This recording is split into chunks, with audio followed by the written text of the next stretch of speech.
The FujiCast is an independent loading zone production. Kev, you're somebody who believes in stuff. You've got a fairly open mind. What do you think about the Loch Ness Monster? Definitely exists. Yeah? Definitely. Is that because you wanted to believe or you really believe it? No, I've been on the loch a few times. Have you? Admittedly, I've been on boys' trips kind of thing. Oh, so hang on a minute. There might have been a little bit of whiskey involved. Yeah. And I didn't see it, but I definitely felt a little bit nervous. So that means it's true. Is that? Oh, we've solved the Loch Ness Monster thing. No, well, the waters move on the lochs in very mysterious ways, often when you're not quite expecting it as well. So that's why a lot of people, what's that? What's that? What's that? And it's not anything at all. It's just water movement. And that long neck thing that the I don't know who was the first to spot it, that made a picture. That's now hasn't that now been uncovered as a fake? Yeah, he was a doctor or something, I think. Right. And he was just messing about. And then it was like the newspapers. It was like in the 1920s or something, wasn't it? Yeah, well, a little bit later, I think. But what happened was I think it was the policeman that started it by refusing to rule out that there was a monster. And it was after that somebody said, well, if the police are refusing to rule it out, it was like a negative that made it a positive, then there must be a Loch Ness Monster. Anyway, I met the Loch Ness Monster hunter, a guy called Steve Feltham, who 30-ish years ago... Does the name ring a bell? No, I thought he made name rings a bell voices. But 30 years ago, he was in Dorset. He lived in Dorset, worked as an accountant, and he'd worked out. And this might be something where you think, oh yeah, I see where it's coming from. He worked out that in his life, only 4% of his year was actually holiday, and he wanted to turn it the other way round. So he got a library van, did some basic changes to it, and now lives in it on the loch, looking out for the Loch Ness Monster. He's been doing that for 28, 30 years. Beats accounting, that's for sure. That's certainly true, yeah. The FujiCast. Welcome, then. It feels like, I don't know, we only did this a couple of weeks ago, but I feel like I've been away ages, because... I was away on my Scottish retreat, and I don't know, just life stopped, Kev. Might have done for you. For me, I've been bloody everywhere. Oh, have you? Oh, time stood still for me. I just went for a walk each day, in essence. I met amazing people like Steve Feltham. What have you been up to then? Oh, God, weddings, Wales, all that kind of stuff. But I'm off weddings now for a couple of months, so I'm off to... Where am I going this weekend? I told you, I've forgotten now. Arsenal? No. Oh, I know where you're going. Jersey, yeah. What's Jersey this weekend? But no, it's a judo thing, but you won't be laying hands on anybody, will you? Well, I don't know. I mean... I've got to take my judo suit, otherwise Gemma won't believe it was a judo tour. So I might just take the suit out and stash it in the garden, and then just get on the plane with the boys. I don't know. We'll see. I'm not particularly... I'm a bit broken in parts at the moment, so whether I actually get on the mat or not, I don't know. But I'm looking forward to going to Jersey. I've never been before. Oh, it's a wonderful place. Oh, I love Jersey. You've got to fly in one of those little wheelbarrows with propellers on it, though. I don't like the sound of that. Well, isn't that strange? Over the last couple of weeks, I've had this conversation. Mally Davis, who's a super photographer, landscapes, trees, street now as well. He's become a good friend. He was our speaker on the retreat, and he flew up. He was flown up. We flew him up. We did from Manchester Airport on Rubber Band Airways, as we kept calling it, which is a bit unfair because it's a well-established airline that has been operating between Manchester and Inverness for many, many years. But he said that when he got on the aircraft, the manifest had been somehow removed itself, so they needed to do a head count. And then the head count didn't work, and then the pilot came on and said, "Well, they've overfilled, they've filled us up with petrol, and we've got to lose some weight." So this is all happening while they're on the ground, and Mally doesn't like flying at the best of times. And he said, well, the next thing that happened is they started taking all the food carts off. Like that would make a huge amount of difference. Okay, it makes you worry though, doesn't it? That. Yeah. What would you have done at that point, Kev? Well, I just said, you can get rid of the food carts, but don't get rid of the beers. Oh, everything went, Kev. Oh, I don't know. I've been on these planes before from Bristol to Cork and places, stuff like that. But yeah, it's going to be quite stormy Thursday morning as well when I fly, which is also a little bit of a worry. Where are you flying from? Let me just check for you. Bristol. Right. Bristol to Jersey. Let me go on the I've still got my login for the aviation weather, the Met weather thing here. Let's go to Bristol, Jersey. Are you okay, Kev? What time are you going? 10:40 a.m. Well, it says 0% rain, and you've got a light northeasterly breeze, 9 miles an hour. Piece of cake, Kev. Well, that'd make me feel a lot better. You'll be fine. Yeah, we're all getting to the airport about 7 a.m. anyway, just to prepare ourselves. I've got the wrong day. Sorry, wrong day. Did you say Thursday or Friday? Thursday. No, you're right. Thursday it is. No, you're fine, Kev. Fine. Look at it. No probs at all. There's a website I use called. Hold on. Areyoufraidoflying.com? No. It's called turbly.com, TUBLI.com, and you put in it only works the same day or the day after. You put in turbly.com, you put in the flight details, and it tells you exactly what your turbulence forecast is. No. Yeah, and it's accurate as well, because I do it all the time, and it's basically, when we came back from Spain in the summer, we had a bumpy flight back. You usually do it at the end of August from Spain. Yeah. And it was dead right. It was like, about 20 minutes into the flight, you're going to be, strapped to your seats, and thereafter it should be all right. Let me just put one in. Right. London Gatwick to, I'll just put Tenerife in, okay? Departure day today. I'm on Turbly. Let's have a little search here. Oh, it's warning for Hurricane Nigel, but I don't think that's anywhere. Hurricane Nigel sounds just odd. Which flight? Because it's come up with 3 flights. Go for EasyJet, because they bump around. Go for the 4:35 EasyJet flight. Because they what? Bump around? Yeah, they bump around more than British Airways. No, they don't, Kev. Yeah, they do, because they're all like trainee pilots and stuff. Kev, they're not. They're fully qualified pilots. They're about 18 years old. Well, they might look it to you and I these days. That's true. Right. Oh, look at that. That's this is revolutionary. Revolutionary. Revolution. Well, it might be that as well. Just some forecast computed assuming a geodesic route. Yeah, says just some light turbulence, smooth flight. But look at the landing. That looks a bit bumpy to me.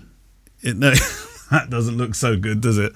No. But it's all right. But I don't mind that bit, because I'm thinking in 5 minutes we'll be down, we'll be docked, and I'll be smelling that fresh air of warmth. Yeah. It's a good sight though. I'm now going to try and look for flight. I'm going to spend the whole of our program now looking for a really horrible flight. My mother-in-law has gone to, she went the other day, they went to South Africa, and their flight, out of the 9 hours they were in, I think it's about 9 hours, on their A380, which should just sit there like a huge bus in the sky, shouldn't it? 2.5 hours of turbulence. Oh, there was. I've had bad turbulence going back from Dubai on one of them things. Ooh, have you? I didn't even think that would be possible. I would have thought they'd have just sat there, no probs at all. See, if you look at Bristol to St Helier tomorrow, it says bumpy descent but smooth flight during the rest. Lovely. Big bumpy descent as well. Look, it's gone up to the moderate. It's gone up to the 30 bit. Yeah, that's all right. You'd have had your beer by then. Well, you're going to be okay, Kev. It's a nice smooth flight on Thursday. Smooth takeoff, at least, on Rubber Band Airlines. Is it one of those ones where they have the stick at the back, where you might have been on one this small? I've certainly been on one down to probably somewhere like Newquay or Exeter, where it's where they put everybody gets out the back and they put a stick at the back to stop the plane flipping up when everybody walks to the back to get off. Well, the last time I went on one of these planes was when I went, like I said, I went to Cork. I think I was doing a wedding or a workshop. I can't remember. Anyway, got to Bristol. It was with Aer Lingus. And I got there and I checked in and went and sat down and had a coffee and stuff like that because I was driving the other side. And then there was a tannoy announcement at Bristol Airport. With Mr. Mullin, please return to check-in. And I was like, that can't be me, because Mullin. Anyway, they did it about 4 times. And I eventually went up to security. I said, they keep saying Mr. Mullin. I'm Mr. Mullins. He said, give me a passport. He said, yeah, no, it's you. So I had to go right back out. I had to go to the check-in desk, and my electric razor was buzzing in my bag. And I always leave my bag open so they can just, if they want to have a poke around, they can do so. But they were like, yeah, we couldn't. We know it's your razor, but we're not allowed to do that. No, so, right, fine. So then I had to go back through security, and interestingly, on the second time through security, I was, and nothing had changed. I didn't have anything with me. I got beeped and bonged, and they did body swipes and all that kind of stuff. Whereas the first time I went through, nothing.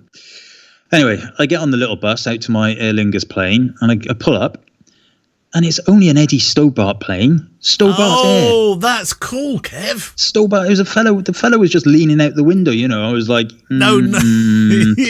he should be driving a lorry, innit? He should be eating a chunky Galaxy bar or whatever they do. Yorkies. Stobart Air is like, that's the... Oh, you asked me to get a picture, didn't I you? did, yeah. Was it Jack or Tom? Yeah, that was Thomas at the time. Yeah, he loves it. Yeah, there we go. It was fine, though. It was a really nice flight, actually. He's collecting, by the way. I'm not sure whether I should say this or not, but I'll just say this and we'll move on quickly. He's collecting air safety cards, Thomas is. He wants to be an airline pilot when he's older, and it's a really good way for us to make him do his maths homework, by the way. So we're encouraging this, of course, and the fact that he might be able to look after his old dad in the years to come, with cheap flights. And so he's collecting air safety cards. So if you happen to go on something a bit exotic, like an Air Stobart Air, can we have the safety card, please? Obviously, I'm not sure you're meant to remove those. Obviously, ask first. Yeah. You get a panicky flyer the next flight, like, please refer to your safety cards. I haven't got one. Well, it would be like Ryanair that just stick them on the seats now. Yeah, I've seen Ryanair. Ryanair and EasyJet. The air stewards, they jump up and down at the front to make it a bit bumpier. I'm sure they do. No, they don't, Kev. Oh, yeah, because then you want to buy more alcohol off them. No, they don't. That's what they do. That's why an EasyJet flight, if it's an hour for like British Airways, it's at least an hour and a half for EasyJet because they fly around longer at the top so they can sell you more stuff. No, it's just because I'm not sure they pay the same amount of money as British Airways for getting the top slots. I don't know. I've no idea. I made that up. Right. Should we get on with this? We're 12 minutes in and we're talking about aeroplanes. Thanks for listening to the Aircast. We should thank pick-time.com, first of all, for sponsoring us. Thank you very much, you lovely people. Pick-time.com, it's where myself and Kev both have galleries for our clients. It's where you sell your albums, I sell prints through it, but it's also just it's a great, very, very professional way to show your work. Online, and it's not just little boxes of pictures. You can resize the pictures so you can show your hero images and all sorts of stuff like that. That's a Pete Seeger song, that, isn't it? Little boxes. Little boxes. Little boxes on a hillside. It's about that row of houses in San Francisco, the colourful houses in San Francisco. Who's the one with the head cold today, me or you? Have you been on the Benelin?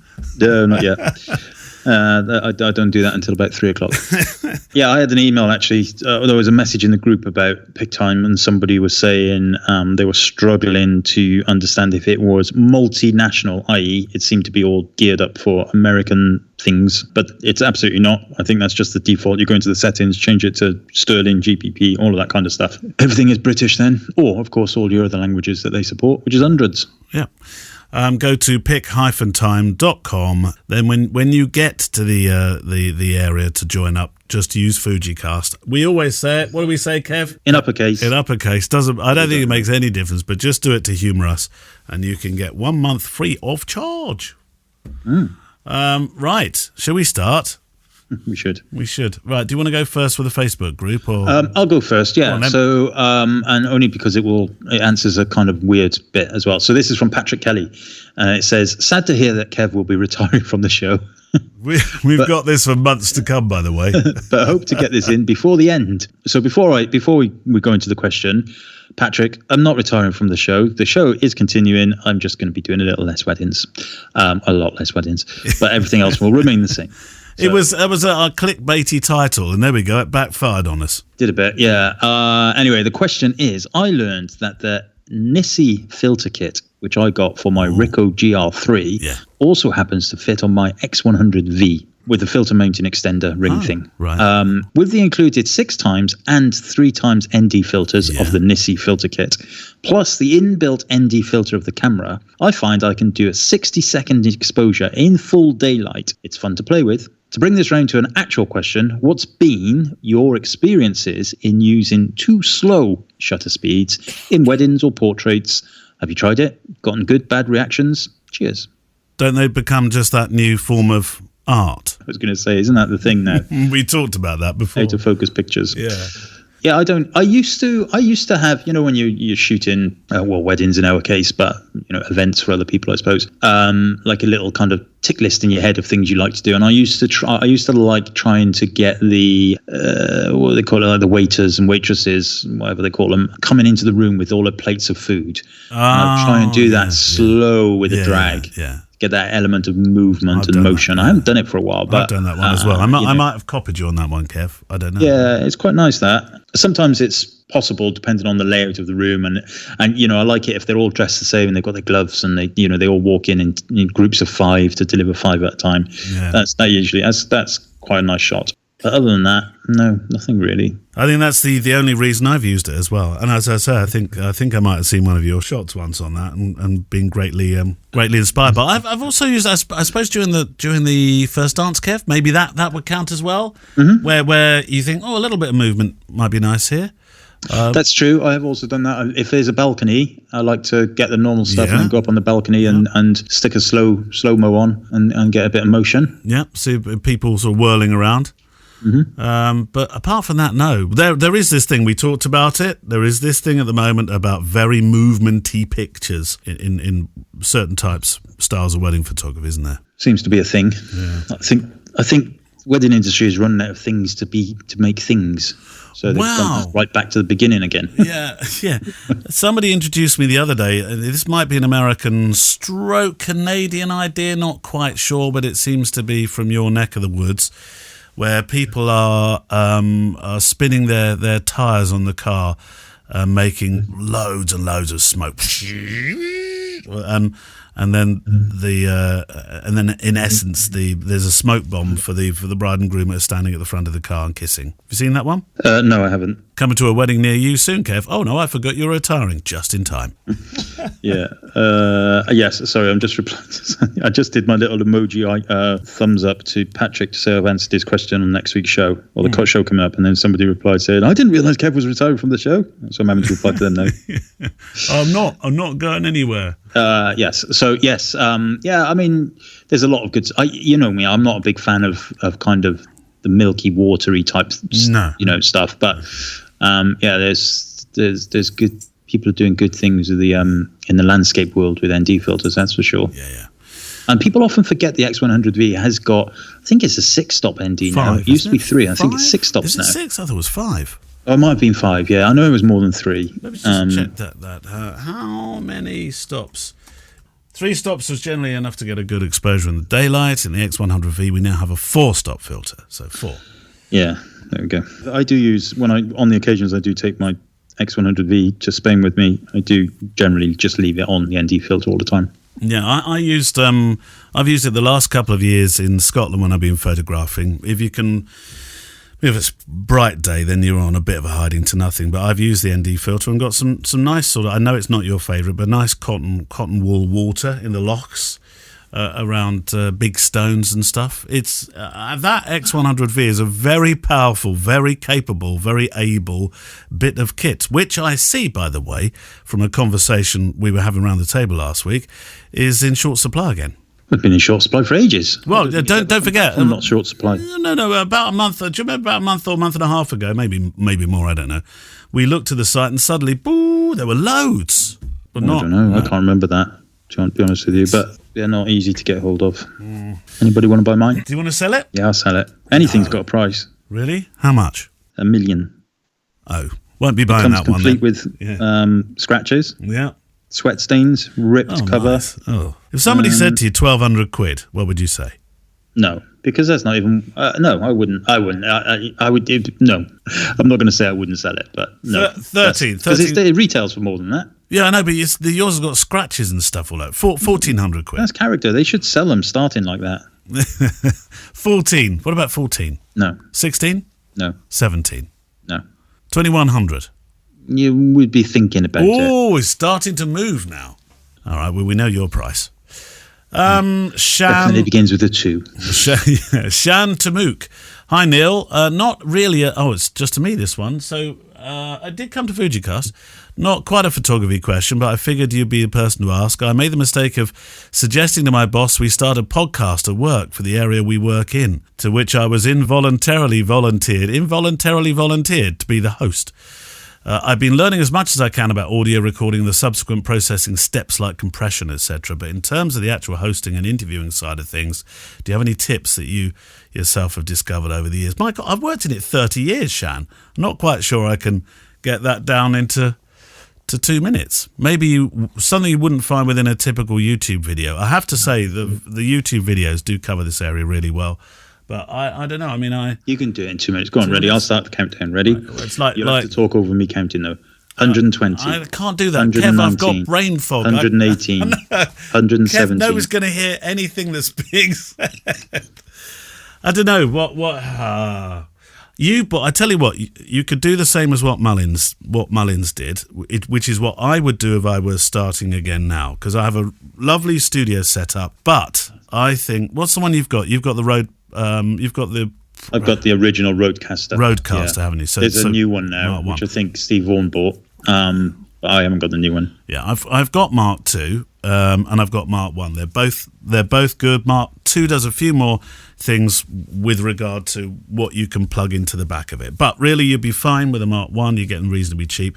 That's like a studio in a box, isn't it, Kev? It's great. I love it. I use it for my radio show, and it's brilliant. I mean, I use it for this also, but it's for the radio show. It's amazing. In terms of buttons and jingles and all sorts. Yeah, and you just plug your microphones in. That will deal with your compression and your output and so on and so forth. And then it should all sound lovely when it goes to air. But he went further than that, though. In terms of the actual hosting and interviewing side of things, any tips over the years? Interviewing, just listen to them. So many interviewers don't listen. They want to talk about themselves, but they don't listen to what's being said to them. That's number one.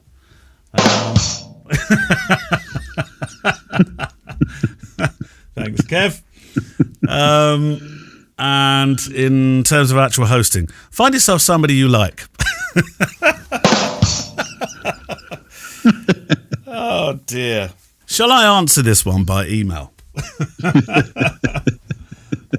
Yeah, maybe. Let me do that. It came in a little while ago, so I apologise, Shan. It's taken a month to get to this one.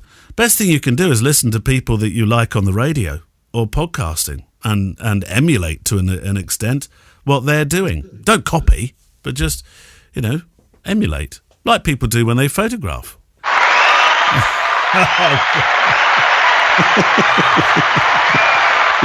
And that is the applause for the end, is it? Right. That's perfect. And have fun. What he said, yes. Well done, Shan. Right, your one. Go to. I'll tell you what. Because I've got the lurgy here. I've managed to bring the lurgy back. I think I've got the Loch Ness lurgy. Oh. So I'm going to go and get myself some water while you're doing the question from Facebook. Right. So this is actually from aforementioned Steve Vaughan, moderator extraordinaire. He says, question based on a thread in another group, which I think is in another documentary wedding photography group. This is how I'm trying to read it. How do you respond when a guest at a wedding asks you to take their photo? Ah. In our 12 years of weddings, we have been asked this a lot. We always say yes, although we might suggest moving to a better location. Then that's not documentary, is it, Steve Vaughan? It seems others don't agree. Do you, 1, decline, 2, take it, 3, pretend to take it, or 4, something else? What would the something else be? Well, I do sort of something else. Do you? Okay. Well, I do take it. I take it. Do you suggest they move to another location? Well, if they look really interesting and I think, I might have one for my little collection of portraits I'm starting to make, yes, I will. But generally, I'll just do it there and then and take it. And the other day, actually, the only thing that annoys me is when people have had a few drinks. And mate, take a picture of me and my wife. Yeah, exactly. And annoyed, maybe mildly irritated more than annoyed, because I'm not that annoyed. But the other day, it literally was, photographer, over here, me and mum. Yeah, me and mum. I went, first of all, pardon? Me and mum, like I couldn't speak English. And I very, very nearly said, and the magic word is, but fortunately, Kev, I didn't. I do not respond to clicking fingers at all. That's for sure. It does happen. You're right. It's an awful thing. What I tend to do is I'll never say no. Of course I won't. But I'll do the picture there and then. Boom, bish, bash, bosh. And then I immediately flip the battery out the bottom of my camera. And I say, oh, look at that, battery's gone. I'll just go out. So I just got to go and change my battery. And then I immediately vacate the area, because otherwise, if you do one, then the person next to them goes, oh, can I have one as well? And can I have one? Can I have one? So they don't do that, do they? No, yeah, well, I don't know, because I go. I'm not sure that one portrait breeds another. I think they do. They're breeding. They're worse than blinking rabbits. Breedy things. It can happen. You are right, though. It can happen when people are doing group shots. If a couple of surprise group shots happen, like somebody might say, oh, do you think we should do the group shot? It's normally the evening, isn't it, after dinner? They'll say, should we do that one that's got everybody that was in the such and such frisbee club? Oh, what a lovely idea. And then before you know it, then somebody says, we should do the uni one, shouldn't we? And then maybe we should do the one where everybody started with the letter G is in, and that can breed, yes. Yeah. That's definitely when my batteries run out and I need to go and change my shirt. Do you really do that? Do you drop the battery out? Yeah. Every time. Because I don't want to, it's not what I do best. I don't do it very well, and so there's no point. And I want to get on and do what I'm meant to be doing. If it goes on too far, do you sometimes say to them, look, really, I've not been employed to come and do it this way? Well, it doesn't, does it? Because like I say, for example, I shot a wedding on the weekend. Sally's wedding, who is a photographer. Lovely, lovely, lovely wedding. Very South African themed, because her new husband is South African. Okay. We were speaking to her up front about the group shots. She wanted 3 group shots, and she wanted to do them on the steps of the church after the ceremony. And so I was saying to her, that's fine, we can do it there, but just bear in mind that, what will happen, her being a photographer herself, knows that, we're going to get mobile phones over my shoulder, all that kind of stuff, blah, blah, blah. And she just said, no, that won't happen. I've sorted it all out. I've spoken to the people. I'll organise it. We'll just call them in. We'll do it. Bish, bash, bosh. Job done. And that was it. Done. Job done. But you're right. Occasionally there might be, can we have, like you say, the frisbee gang and stuff like that. And if it's the bride and groom that ask that, then typically I'll just stare at them angrily but say yes, begrudgingly. It doesn't happen very often, purely because of the notes I send them up front. But if it's the captain of the frisbee team from 2008 asking me, then I just say, oh, no, we're not really doing those kind of shots. It's a documentary approach today. Then I take my battery out. Yeah. That doesn't invite the possibility that people might say, oh, that photographer's a bit grumpy, does it? Or do you not care? So at the aforementioned wedding on Saturday, at Sally's wedding, not one, but 2 people came up to me and said, are you all right? No. And I said, yeah, I'm fine. They said, oh, you don't look very happy. I was like, I'm all right. That's what my wife says to me all the time. And so I break that kind of ice. And then afterwards I was speaking to Sally and I said, she knows this is what I look like. This is my face. Yeah. It's just my face. It's your resting face. Yeah. Well, at least it wasn't the client that was asking you. No, well, I'm sure many of them have thought exactly the same thing. But I'm not going to. I don't walk around my own house with a big smile on, so I'm not going to be walking around weddings for 12 hours doing it. That would be exhausting, wouldn't it? Yeah, it's hard work for me to smile because I have very heavy eyebrows, and so the weight pressure is quite dramatic. Didn't we say that you only do how much? What was the figure that we used to use? You only do 12 a year or something, or 12 a month? 10 a month, 10 smiles a month, yeah, and they're usually all used up by the beginning of the first week, yeah. Right. I've forgotten about that. Stephen Murphy has sent one in. After importing images from my XT3 to Lightroom, they're displaying in the library module as embedded previews, usually, with a nicely balanced colour tint and temp. But when I open them in the develop module, I can see a very discernible increase in purple tint, which I then have to remove with a slider. I shoot and display with a Provia profile. Why is this happening? Says Stephen in Ireland. Well, I'm assuming these are RAW files. Did he say RAW? I missed the first bit of the question. Well, they must be. They're coming in with embedded. Yeah, so they have to be RAW files, otherwise it would be identical. So they're coming in with embedded previews with a nicely balanced colour, tint and temperature. So and the answer to that simply is that when you do first import into Lightroom, it will show you the JPEG preview, yes, which is what you would have seen on your EVF or OVF. And then as soon as you go to, well, in fact, if you leave it in the library module, eventually that will kind of filter down. And as soon as you go to develop, it takes you back to the RAW file. And that's the whole point of it. RAW is is raw, so you might need to do some editing to it. Provia does have a little bit of a magenta tint to it naturally. Okay. Yeah, and so the original Provia film stock did as well, but the raw file shouldn't really be showing that. The raw file should be the same regardless what film simulation. Yeah, see, he's opening the raw file in develop module. That's when he's seeing this purple tint. Yeah, then that's nothing to do with the fact that he's shooting Provia. Nothing whatsoever. Right. It may be, there might be perhaps a white balance in his camera is set to just a micro adjustment might have affected the white balance, and if his develop slider is set for white balance as shot, which is the default, then it will inherit that white balance. So that's something to think about and have a quick look at.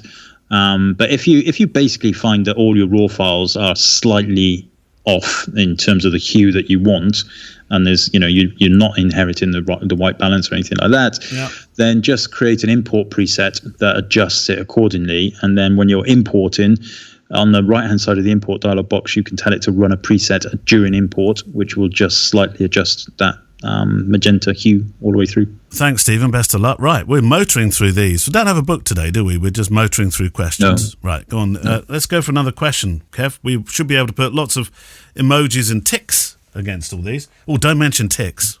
I thought the other day I might have to give you a call. I wasn't, and actually take you up to the only people that I know I could trust in the world to do this, apart from obviously Sam, but she was busy, was I thought, who am I going to get to see if I've got a tick on my bum? All day long I've been photographing. Why were you thinking of me? Well, because I thought I've known you long enough, Kev, that I could say, Kev, bit embarrassing, but as if, like we've been to war together, any chance you could come and see if a tick needs removing?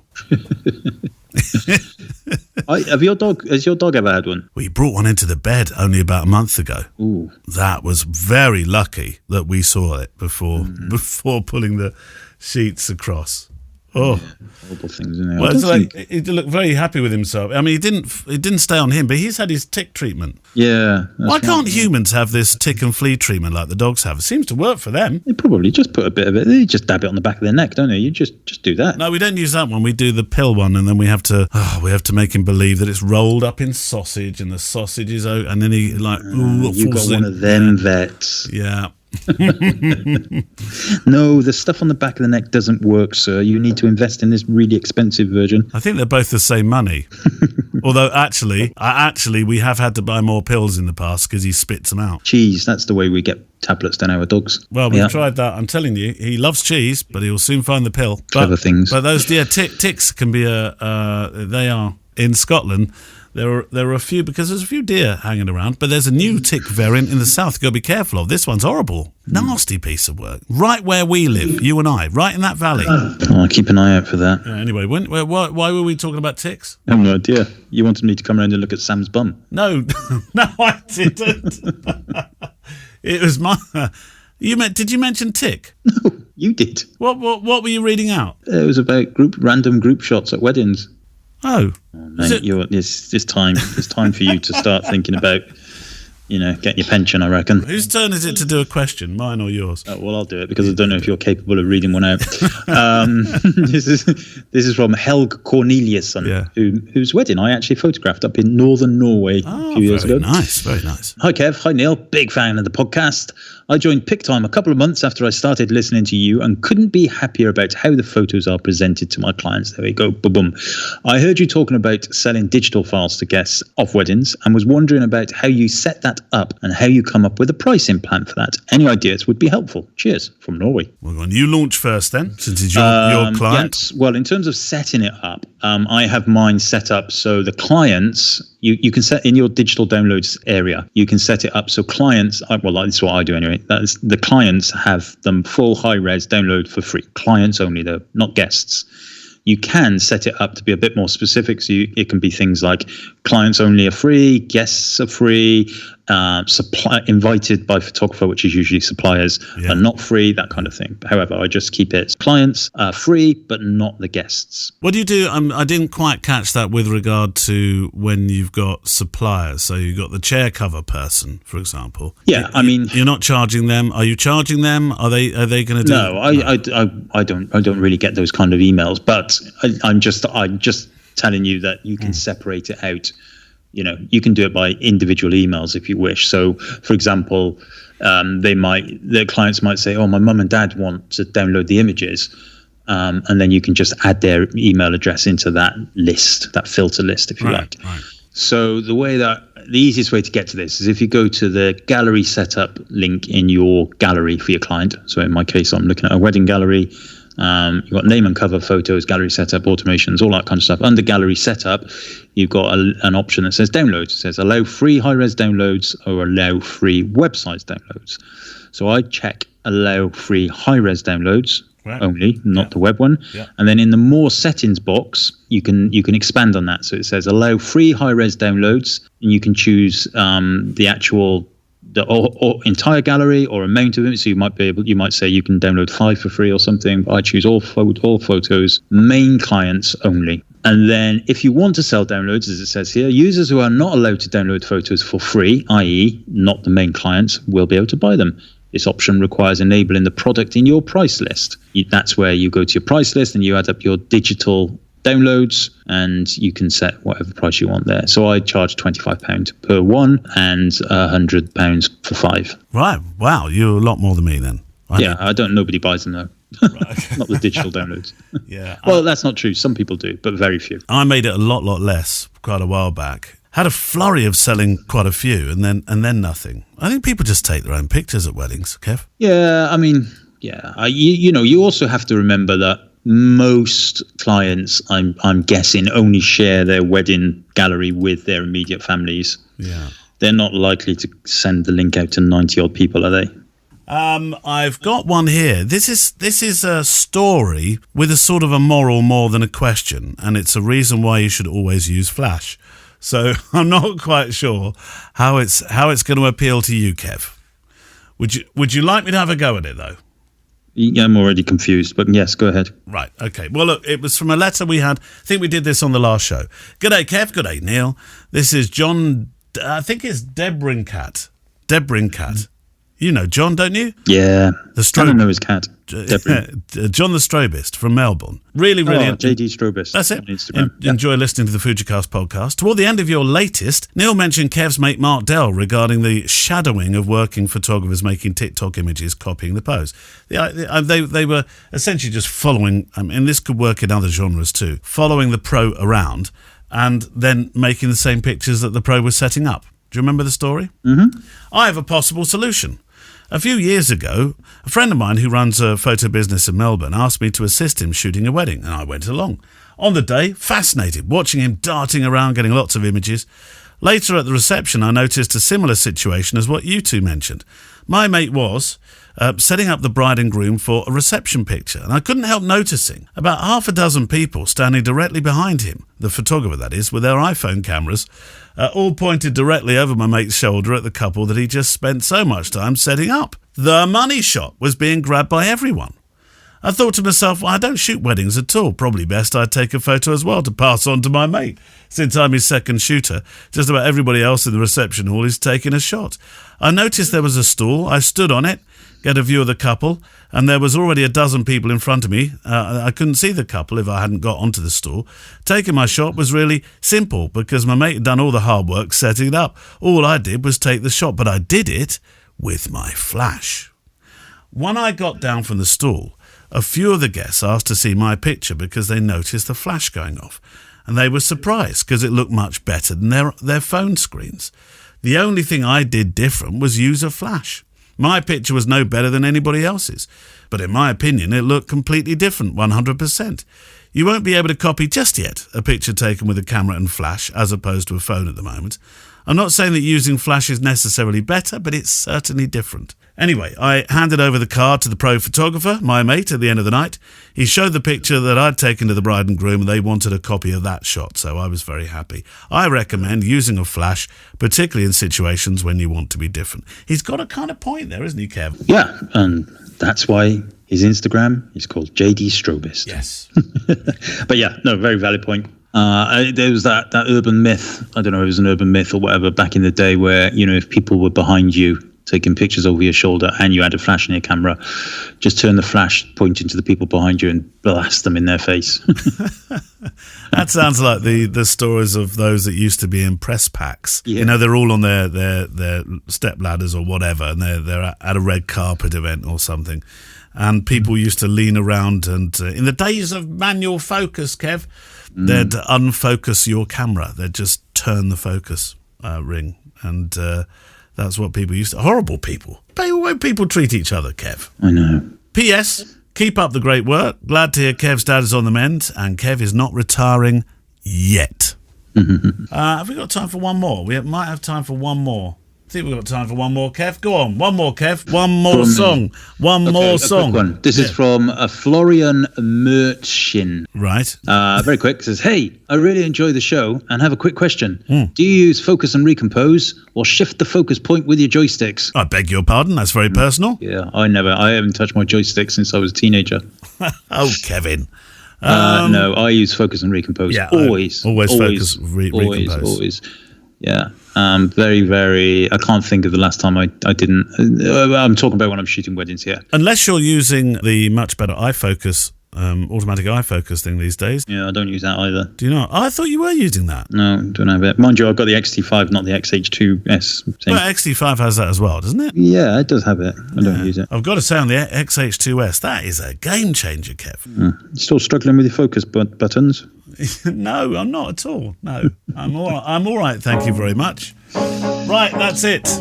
I obviously need to go and take a long lie down in a darkened room. I can't remember why we were talking about ticks. When I edit this back, I'm suddenly going to realise, oh, that's what we were doing. Never, it's always a surprise listening back to the show, even though I've sat here and lived it with you, Kev. That's it for another week. Get your questions in, please, to click at FujiCast.co.uk. That's the email way of getting your questions in. Click at FujiCast.co.uk, or you can send them via the Facebook group, can't you, Kev? How do we do that? Go to the Facebook group, FujiCast Facebook group. We now have 3,250 members. Oh, blimey. At the top there is a thread that says it's impossible for me to clean this up now. New year, new questions for the show, and that was 2022. However, that thread is still the one you're looking for. It's pinned to the top, and that is where we will slowly try and get around to answering the questions, even the ones that were from like 15 weeks ago that we haven't done yet. Can you not edit the description to that? It's not in the description, it's in the date posted. Oh, right. Oh, okay. Yeah. Fair enough then. Now, one thing we didn't mention, which we will, because I think with the autumn and the winter coming up now, we'll have a bit more time, Kev, to have a proper chat about this. But at the start of March 2024, we are in London, aren't we? We are. For the, first weekend of March, which I think is the 1st of March kind of time. Second and third. Second and third. There we go. Got it wrong already. Sunday 3rd. But we'll be there Friday evening, won't we? Friday the 1st of March. Yes. So something will be happening in London. Mark it in your diary. Don't go out that entire week. Well, do go out, but go out with us. And that's it. We'll see. And if you're Welsh, wear a daffodil. Oh, you be careful, by the way, on your rubber band airlines this weekend. And your judo. Don't go doing anything silly. Don't be a hero, Kev. Do not be a hero. You're not fighting fit at the moment. Don't be a hero. Take your judo suit, but leave it in the room. Use it just to go down to the pool in the hotel, fancy hotel where you're staying. We'll see you in a couple of weeks. Bye-bye. Bye-bye. The FujiCast is an independent loading zone production. Email the show with your questions and words of wisdom to click@fujicast.co.uk. Email any complaints and political nonsense to our wives, who will deal with your comments in their own good time and in their own good way.